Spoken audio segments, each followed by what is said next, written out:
Somebody Loves You, Mr. Hatch. Story by Eileen Spinelli. Pictures by Paul Yalowitz. Mr. Hatch was tall and thin, and he did not smile. Every morning at 6:30 sharp, he would leave his brick house and walk 8 blocks to the shoelace factory where he worked. At lunchtime, he would sit alone in a corner, eat his cheese and mustard sandwich, and drink a cup of coffee. Sometimes he brought a prune for dessert. After work, he would make 2 stops, at the newsstand to get the paper, and at the grocery store to buy a fresh turkey wing for his supper. After supper, he read the paper, took a shower, and went to bed early. He keeps to himself. That is what everyone said about Mr. Hatch. One Saturday, when Mr. Hatch stepped onto the porch with his dustpan and broom, he got a surprise. A package wrapped in brown paper. He had never spoken to the postman before. "Thank you, Mr. Goober," he said. Mr. Goober smiled. "You're welcome. I always enjoy delivering packages." Mr. Hatch tore the brown paper off. Inside was a white box, which he opened to find another box. This one was heart-shaped, all satiny red and a pink bow on top. It was filled with candy. Something fluttered to the porch floor. It was a little white card. He picked it up. It said, "Somebody loves you." Only then did he remember that this was Valentine's Day. Mr. Hatch wondered and wondered. Now who would send this to me? He was all alone. He had no friends. And yet someone had sent him a valentine. Who? He put the box on the coffee table and tried to do some dusting. But every time he left the room, he had to keep peeking to see if the box was still there. He dusted and dusted, and the dust cloth seemed to whisper, "Somebody loves you, somebody loves you." At last, he flung the dust cloth away and exclaimed, "Why, I've got a secret admirer!"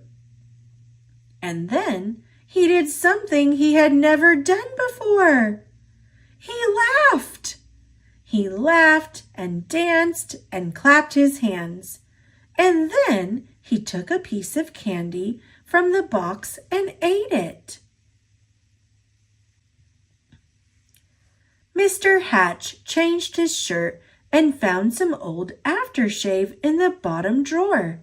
He splashed it on his face. He picked out a yellow tie with blue polka dots and put it on. And then he went for a walk. Maybe, he thought, I will meet the person who sent me the candy. Of course, no one had ever seen Mr. Hatch wearing a tie or smelling of aftershave or smiling. So he got a lot of attention. Mrs. Weed tripped over her dog. Mr. Dunwoody nearly fell off his ladder. And little Tina Finn spilled all the toys out of her wagon. Mr. Hatch waved hello to them all. On Monday, it was back to work. At lunchtime, Mr. Hatch sat in the middle of the cafeteria. He spoke to everyone and passed out chocolates from his heart box. On the way home, as usual, he stopped at the newsstand. Mr. Smith handed him the usual newspaper. "I think I'll have a pack of mints," said Mr. Hatch, not as usual. Mr. Smith was shocked. "Was that you speaking, Mr. Hatch?" "Indeed it was," said Mr. Hatch. "I said I would also like a pack of mints. And if you don't mind me saying so, Mr. Smith, you don't look very well today." Mr. Smith recovered from his shock to reply, "You're right. I don't feel very well. I have a cold. I was supposed to go to the doctor's this afternoon, but the stand has been so busy I haven't had the time." Mr. Hatch smiled. "Why, I'd be happy to watch the stand for you while you go." Mr. Smith could hardly believe his ears. "You would?" "Certainly. Just show me what to do." And so Mr. Hatch ran the newsstand for an hour. He wondered if any of the women who stopped to buy a paper or a magazine or a candy bar had sent him the mysterious valentine. When Mr. Smith returned, Mr. Hatch made his usual stop at the grocery store. I'm a little tired of turkey wings," he told Mr. Todd. "I think I'll have a nice fresh slice of ham." Mr. Todd weighed the meat and wrapped it. "You look worried," said Mr. Hatch. "I am," said Mr. Todd. "My little girl is late. She hasn't come home from school yet, and I can't leave the store to look for her until my wife arrives." "Goodness!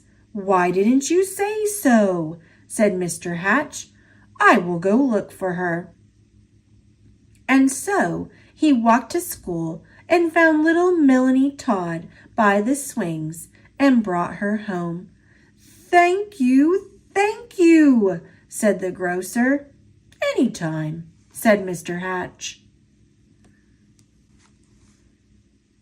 After supper, Mr. Hatch did not bother to read the paper. He decided to bake brownies instead. It would be nice to have brownies to share the next day with the people at the shoelace factory. As he baked, the warm chocolate smell of brownies floated through the neighborhood. Children gathered round Mr. Hatch's house, sniffing the air. "Well, I suppose the factory can wait," said Mr. Hatch as he looked out the window. And he brought out 2 platefuls. "Now, what are brownies without lemonade?" he said, and he stirred up a nice cold pitcher. When the parents came to gather their children, they had some brownies too.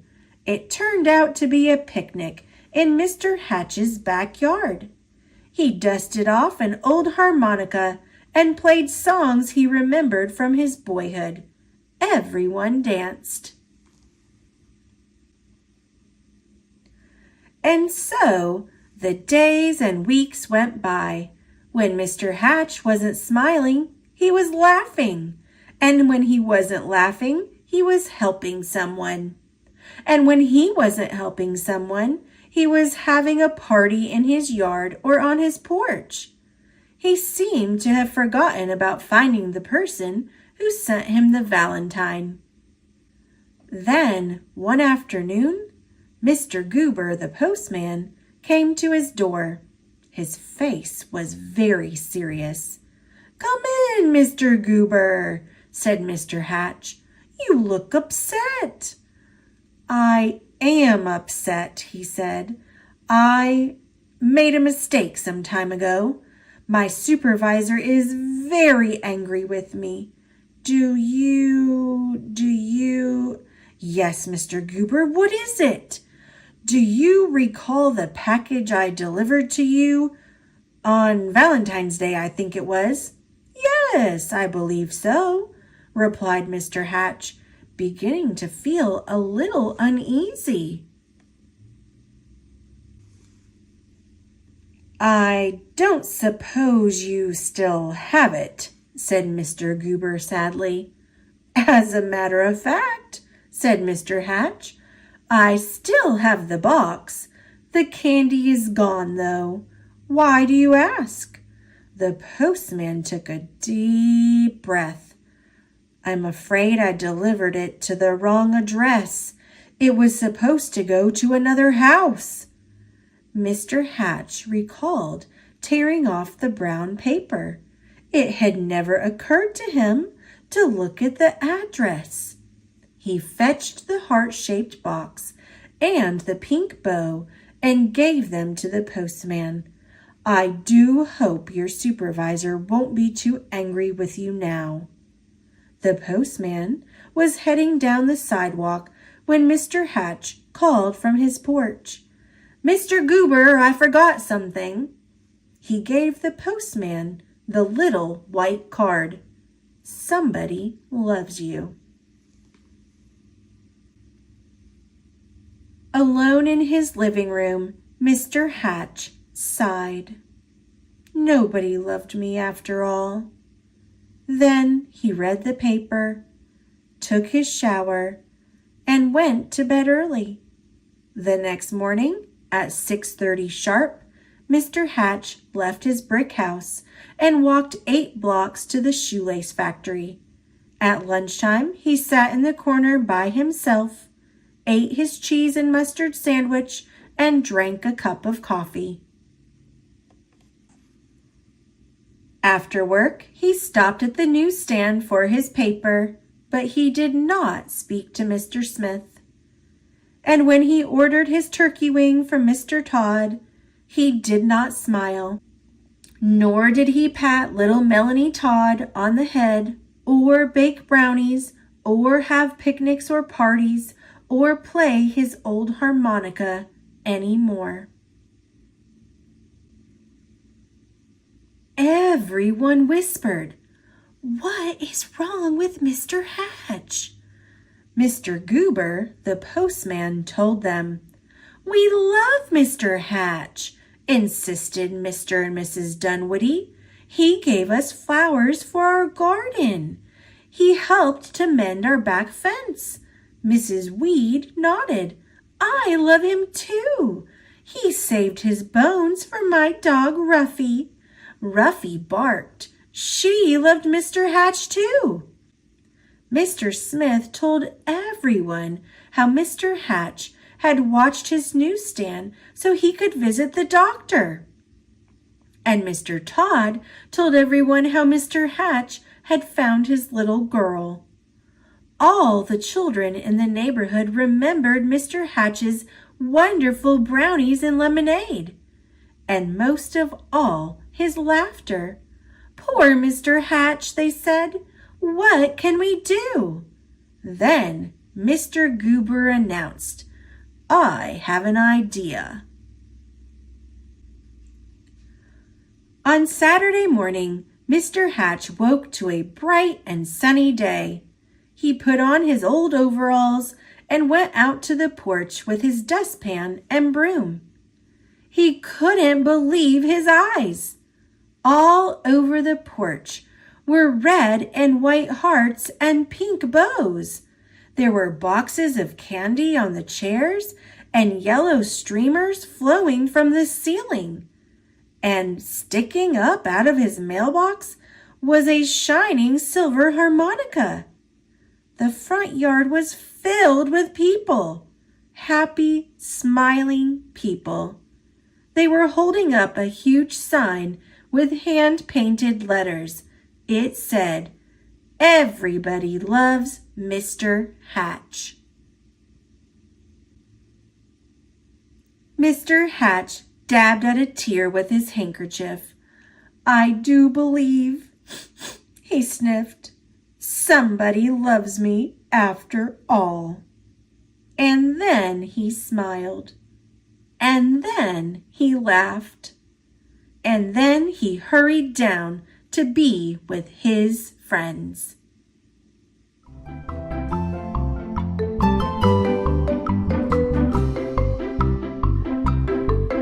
Thanks for watching. Click subscribe. See you later, alligator.